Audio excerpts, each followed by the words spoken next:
आधार के अपडेट को लेकर एनटीए की ओर से नीट 2025 के एग्जामिनेशन के इनरोलमेंट के ठीक पहले नोटिस क्यों जारी किया गया है?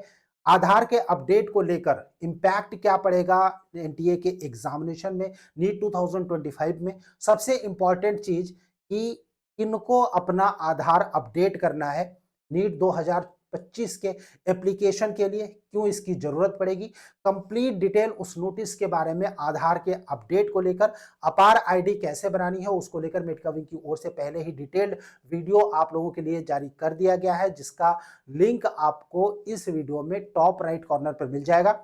लेकिन आधार में क्या अपडेट कराना है, कौन सी ऐसी डिटेल्स है जो बिल्कुल एग्जैक्टली मैच होनी चाहिए किसी डॉक्यूमेंट से, वो डॉक्यूमेंट कौन सा है, किनको अपडेट कराना है, किनको नहीं कराना है, कंप्लीट डिटेल इस छोटे से वीडियो में हम आप लोगों के साथ शेयर कर रहे हैं।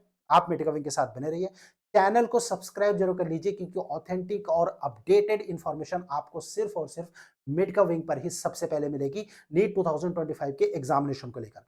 बात करते हैं उस नोटिस की कि रिलीज किया गया एनटीए की ओर से आधार के अपडेट को लेकर। गाइस, जो नोटिस आई उस नोटिस के ऊपर ऑलरेडी काफी सारे एक्सप्लेनेशन आप ऑलरेडी देख चुके होंगे।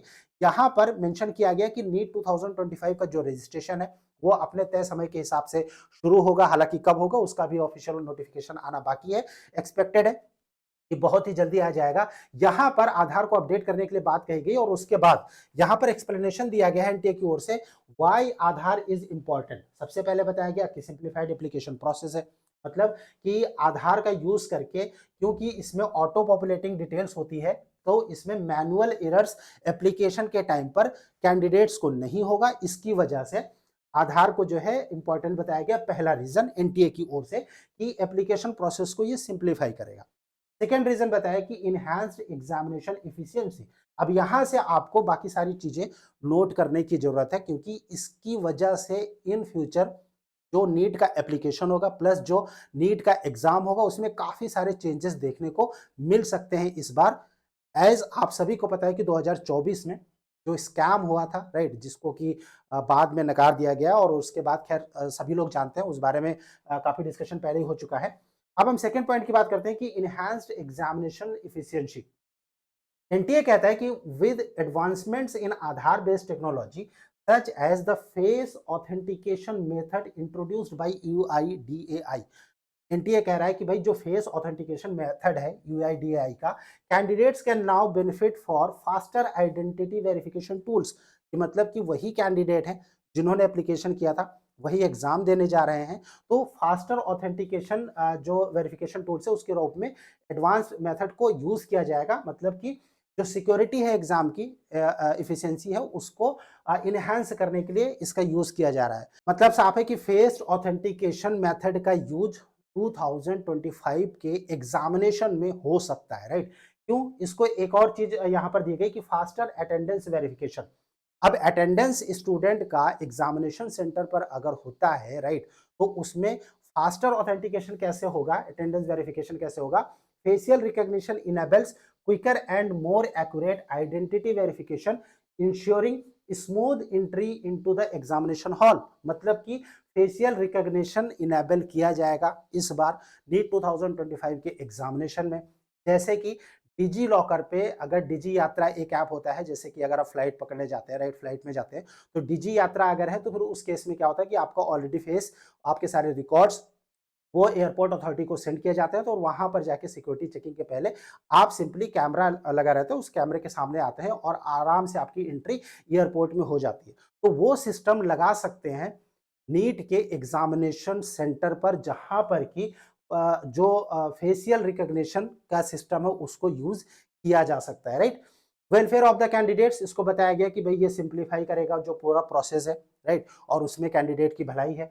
अब यहां पर एक अपडेट दिया गया कि what candidate should do, candidates को करना क्या है, राइट। तो यहां पर बताया गया कि अपडेट आधार क्रेडेंशियल्स, यानी कैंडिडेट्स को अपना आधार अपडेट करना है।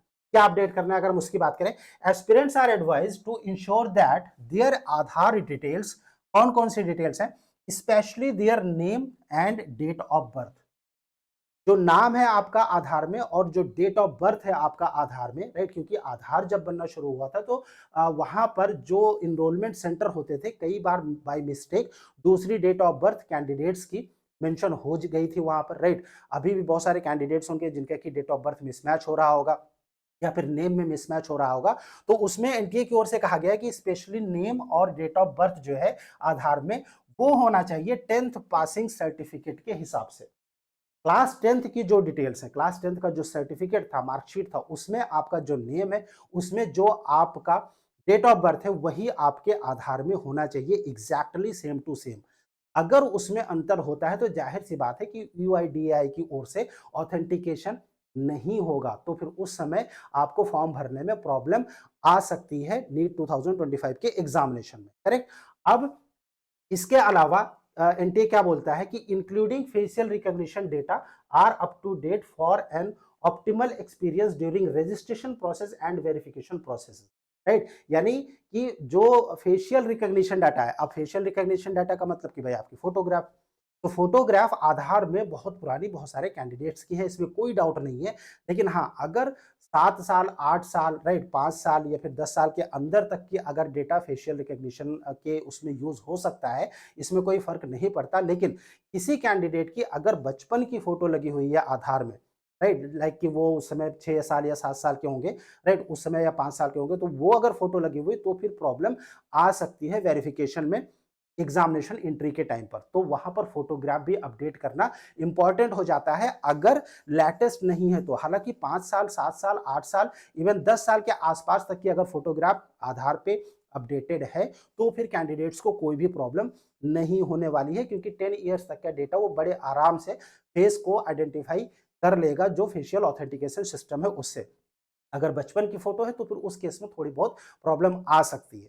अब जो सबसे मेन इंपॉर्टेंट है वो ये है कि भाई जो नेम है आपका और जो डेट ऑफ बर्थ है, वो हाई स्कूल का जो सर्टिफिकेट है वहां पर जो यूज किया गया है वो होना चाहिए। अब कैंडिडेट्स बोलते हैं कि सर क्लास 12th के हिसाब से मेरा जो है अपडेटेड है, 10th में अलग है। अगर ऐसा है तो फिर आपको 10th के हिसाब से आधार कार्ड में अपडेट करवाना चाहिए, ताकि आपको कोई भी प्रॉब्लम एग्जामिनेशन सेंटर पर रजिस्ट्रेशन के टाइम पर, राइट, उस समय ना हो, और आपका एग्जामिनेशन के सेंटर पर कोई प्रॉब्लम ना हो। रजिस्ट्रेशन में ही प्रॉब्लम आएगी जिनका आधार अपडेटेड नहीं होगा। अगर आधार सिस्टम आधार बेस्ड इनरोलमेंट जो है वो एनटीए की ओर से अगर अप्लाई किया जाता है तो, करेक्ट, जिसकी संभावना बहुत ज्यादा है। इसीलिए आप अपना आधार अगर अपडेट कर ले तो फिर वो आपके नीट एग्जामिनेशन के लिए बहुत ही बेनिफिशियल रहेगा। अब बात ये आती है कि भाई जो आधार की डिटेल्स हैं उसमें, जैसे कि कैंडिडेट्स ने कहा कि सर 2 साल पहले हमारा अपडेट हुआ था, 3 साल पहले अपडेट हुआ था। अगर आपका आधार 2 साल 3 साल 4 साल पहले आपने अपडेट कराया था या 1 साल पहले अपडेट कराया था, अगर आपका आधार में क्लास 10th के सर्टिफिकेट या फिर मार्कशीट के हिसाब से नेम और डेट ऑफ बर्थ है एग्जैक्टली वही, तो फिर आपको कोई भी प्रॉब्लम नहीं होने वाली है। लेकिन अगर क्लास 10th के सर्टिफिकेट के हिसाब से नेम और डेट ऑफ बर्थ में मिसमैच है तो फिर आपको अपडेट कराना चाहिए। बात आती है कि सर फादर नेम या फिर मदर नेम के अगर प्रॉब्लम है तो उस केस में क्या होगा, कोई दिक्कत होगी? अगर मदर नेम में मिसमैच है या फिर फादर नेम में मिसमैच है तो फिर आपको यानी कैंडिडेट्स को कोई भी प्रॉब्लम नीट के एप्लीकेशन में, एग्जामिनेशन में नहीं होने वाली है। सिर्फ जो मेन डेटा है वो है कि कैंडिडेट का नेम, राइट, और जो डेट ऑफ बर्थ है वो एग्जैक्टली सेम होना चाहिए जैसा कि क्लास 10th के सर्टिफिकेट में है। तो ये चीज आपको जरूर चेक कर लेनी चाहिए नीट के एप्लीकेशन रिलीज होने से पहले। अभी टाइम है, 10 से 15 दिन का टाइम लग सकता है कि जब नीट का एप्लीकेशन आए। सो अगर मैच नहीं है तो फिर उसको आप जरूर अपडेट करवा लीजिए। जो आधार इनरोलमेंट सेंटर है, नियरेस्ट आधार इनरोलमेंट या फिर अपडेट सेंटर है, वहां पर जाकर आप ये काम बड़ी आसानी से कर सकते हैं, कहीं भी कोई प्रॉब्लम नहीं होगी। क्लास 10th का जो सर्टिफिकेट है उसको आपको एज ए प्रूफ लगाना है, और जैसे आप लगाएंगे तो उसके बाद आपका जो आधार है वो 2 से 3 दिन के अंदर ऑनलाइन अपडेट हो जाएगा। डॉट का मिस्टेक, राइट, किसी के ही नाम में डॉट का मिस्टेक या फिर बीच में फादर का नेम है या फिर मदर का नेम है, राइट, जैसे कि गुजरात या फिर महाराष्ट्र के स्टूडेंट्स के लिए है, तो उनके केस में भी उन कैंडिडेट्स को यही सलाह दी जाती है कि अपना जो आधार है वो एग्जैक्टली उसी हिसाब से नेम और डेट ऑफ बर्थ रखे जैसे कि उनके अपने क्लास 10th के मार्कशीट में है, चाहे वो गुजरात के स्टूडेंट्स हो या फिर महाराष्ट्र के स्टूडेंट। ये कंप्लीट डिटेल थी क्योंकि आधार का ऑथेंटिकेशन जो है वो जरूरी होगा इस बार नीट 2025 के एग्जामिनेशन में। अब एप्लीकेशन हो जाएगा, उसके बाद नीट का जो है एग्जाम हो जाएगा, रिजल्ट आ जाएगा, काउंसलिंग होगी। काउंसलिंग में सबसे ज्यादा इंपॉर्टेंट होता है स्टूडेंट्स के लिए कि भाई कट ऑफ क्या था, पिछले 2 साल का, 3 साल का, 1 साल का क्या ट्रेंड रहता है। गाइस कंप्लीट डिटेल आपको मिलेगी medcaWing.com पे। मेडकविंग की ऑफिशियल वेबसाइट आपको विजिट करना है और वहां पर जब आप जाएंगे तो आपको नीट प्रेडिक्टर का जो टैब मिलेगा यहाँ पर, राइट, आप जैसे स्क्रॉल करेंगे तो फिर जो कट ऑफ व्यूअर है, इस कट ऑफ व्यूअर पे आप पिछले 3 साल का कट ऑफ, राइट, यानी पिछले 3 साल का कट ऑफ किन्हीं 10 कॉलेज का बिल्कुल फ्री ऑफ कॉस्ट सर्च कर सकते हैं। और साथ ही साथ उस कॉलेज की कंप्लीट डिटेल, वहाँ फीस कितनी है, वहाँ हॉस्टल कितना है, राइट, हॉस्टल फीस कितनी है, पीजी के कोर्सेज उसमें है कि नहीं है, कितने ब्रांचेस से पीजी है, और इसके अलावा कॉन्टैक्ट नंबर क्या है, राइट, लोकेशन कहाँ पर है, और उस कॉलेज कब इस्टेब्लिशमेंट हुआ था, कब वहाँ पर, राइट, ये कंप्लीट डिटेल आपको परमिटेड है या फिर वो रिकग्नाइज्ड है, ये कंप्लीट डिटेल कॉलेज वाइज आपको midcoving.com के ऑफिशियल वेबसाइट पर मिल जाती है। 2025 में काउंसलिंग में गाइडेंस के लिए अगर आप चाहते हैं मिडकविंग एक्सपर्ट की टीम की राय, तो फिर आपको सिंपली गूगल फॉर्म फिल करना है जो कि अवेलेबल है वीडियो के डिस्क्रिप्शन में। आप वहां से हमारी काउंसलिंग सर्विस के लिए अप्लाई कर सकते हैं। कुछ पूछना चाहते हैं, कोई डाउट है आपका, आप सिंपली वीडियो के कमेंट में आप अपना क्वेश्चन पूछ सकते हैं, या फिर स्क्रीन पर जो नंबर शो रहा है इस नंबर पर आप हमें व्हाट्सएप या फिर कॉल भी कर सकते हैं। Stay tuned with us. Thank you for watching मिडकविंग। Thanks a lot.